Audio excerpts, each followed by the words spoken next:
Hello everyone. आज हम business studies का chapter business trade and commerce start करेंगे। ये सीरीज़ कम्प्लीटली एनसीईआरटी बेस्ड रहेगी। First of all business, trade and commerce ये तीनों अलग अलग टर्म्स हैं। इसमें जो सबसे वाइडर टर्म है दैट इज़ बिज़नेस। ठीक है, तो बिज़नेस के अंदर हमारी दो चीज़ें आगे फर्दर बनती हैं। ठीक है, ट्रेड और कॉमर्स जो है वो बिज़नेस का ही पार्ट है, या फिर हम ये भी बोल सकते हैं कि जो बिज़नेस है उसके दो पार्ट्स हैं। First part is industry, second part is commerce. ठीक है, ट्रेड जो है वो आगे सब पार्ट बनेगा, उसको हम बाद में देखेंगे। बिज़नेस के मेनली हमने दो ही पार्ट्स देखने हैं, one is industry, second is commerce. Business term को समझने के लिए सिंपल सी चीज़ एक ये देखनी है कि बिज़नेस क्या है। बिज़नेस का मतलब है, जो बिज़नेस टर्म ड्राइव हुई है उसका यही मतलब है कि बीइंग बिजी, व्यस्त रहना, उसी को क्या कहते हैं, बिज़नेस कहते हैं। उसके बाद इंडस्ट्री क्या होती है, जहाँ पे किसी भी चीज़ को जो है बनाया जा रहा है, यानी कि जहाँ पे प्रोडक्शन से रिलेटेड होगा, दैट इज़ इंडस्ट्री। इंडस्ट्री के आगे अलग अलग टाइप्स आएंगे, उन्हें हम डिस्कस करेंगे बाद में। सेकंड जो पार्ट है या सेकंड टाइप है बिज़नेस का, that is commerce. Commerce related किससे है कि जो इंडस्ट्री के अंदर सामान बना, जो चीज़ तैयार हो गई, उसको जब हम पहुंचा रहे हैं, डिस्ट्रीब्यूट कर रहे हैं, distribution of goods and services, that is related to commerce. उसी को कॉमर्स बोला जाता है। तो कॉमर्स के अंदर दो चीज़ें आती हैं। First is trade. कॉमर्स के अंदर अगेन दो चीज़ आती हैं, ठीक है, ध्यान से सुनिएगा। पहला है ट्रेड और दूसरा आता है ऑक्सिलरीज टू ट्रेड।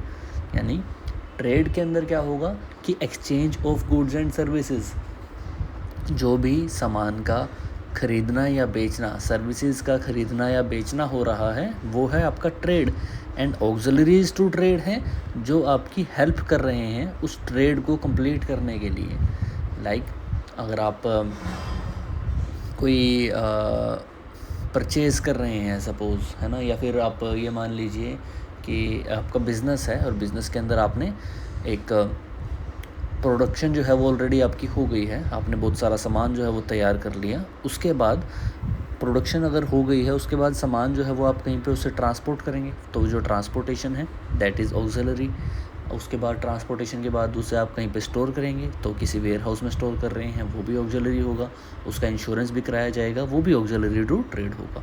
तो ये सब चीज़ें जो है वो कॉमर्स का पार्ट बन जाती हैं। ठीक है, उसके बाद हिस्ट्री जो है वो इसके अंदर दी हुई है। अगर आपका सब्जेक्टिव पेपर की आप तैयारी कर रहे हैं, उस फेज़ के अंदर आप हिस्ट्री जो है वो कंप्लीट इसकी रीड कर सकते हैं। अदरवाइज़ डायरेक्टली आपको जो मैंने बिज़नेस का कंसेप्ट बताया है उसी के ऊपर आपको फोकस्ड रहना होगा। यदि आप ऑब्जेक्टिव टाइप क्वेश्चंस की, यानी किसी कॉम्पिटिटिव एग्ज़ाम की प्रिपरेशन कर रहे हैं, तो आपको जो मैं बातें बोल रहा हूँ केवल इनके आप नोट्स बना लीजिए। यही एनसीईआरटी का जो है वो निचोड़ जो है वो मैं आपको डायरेक्टली बता रहा हूँ। अगर आपका सब्जेक्टिव एग्ज़ाम है उसके लिए आप पूरी बुक जो है वो रीड ज़रूर कीजिएगा, मतलब जितना पेजेस चल रहे हैं वो आप ज़रूर रीड कीजिएगा। आगे बिज़नेस के एक्टिविटीज़ के जो करैक्टरिस्टिक्स होते हैं वो मैं आपको बता देता हूँ।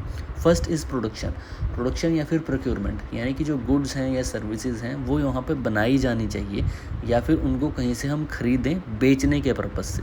ठीक है, वैसे ही आपका जो सेकंड है, मतलब इसके अंदर रिस्क का एलिमेंट जो है वो होना चाहिए, और वो उसका जो ऑब्जेक्टिव रहेगा वो आपका बेसिकली ये होना चाहिए कि वहाँ से हम प्रॉफिट अर्न कर सकें। और जो ये एक्टिविटी है, ऐसा नहीं कि आपने अपने स्कूटर जो है वो किसी को बेच दी तो वो बिज़नेस मानेंगे।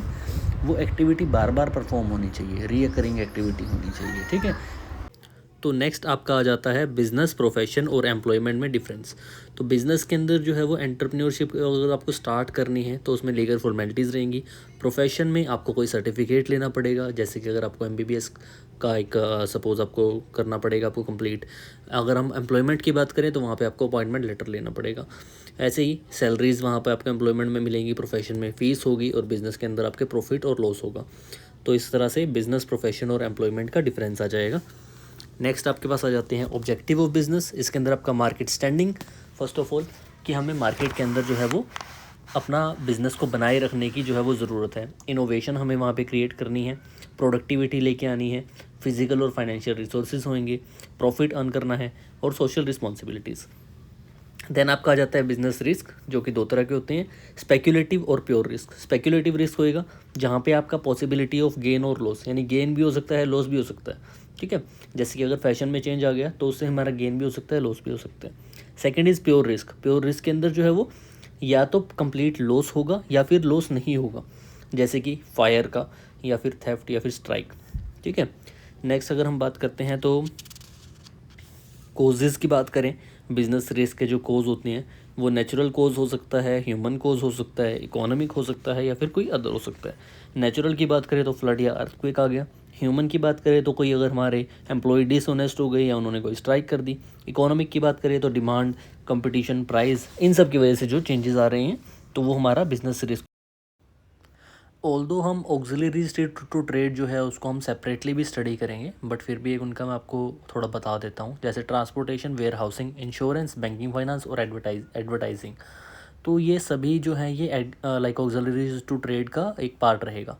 ट्रांसपोर्टेशन, सामान कहीं पे बना फिर हमने उसे ट्रांसपोर्ट करवाया किसी और दूसरी जगह पे जहाँ पे वो सेल होना है वहाँ तक भिजवाया, फिर वहाँ पे उसका हमने सपोज़ किसी वेयर हाउस के अंदर वहाँ पे हमने स्टोर करवाया सो दैट ज़रूरत पड़ने पे हम उसे रेगुलर सप्लाई जो है वो कर सकें।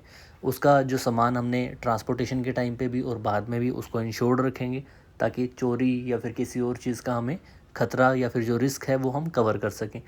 Next is banking and finance, ठीक है, कि जो हमें पैसे का अरेंजमेंट करना है उससे रिलेटेड रहेगा। एडवर्टाइजिंग इज़ रिलेटेड टू अपने प्रोडक्ट के बारे में इंफॉर्मेशन प्रोवाइड करनी और बेसिकली अपनी टारगेट ऑडियंस तक पहुंचानी। ठीक है, तो अगर अब आप कोई कंपटीशन एग्ज़ाम की प्रिपरेशन कर रहे हैं तो आप डायरेक्टली उसके ऑब्जेक्टिव लगाइए ये वीडियो देखने के बाद।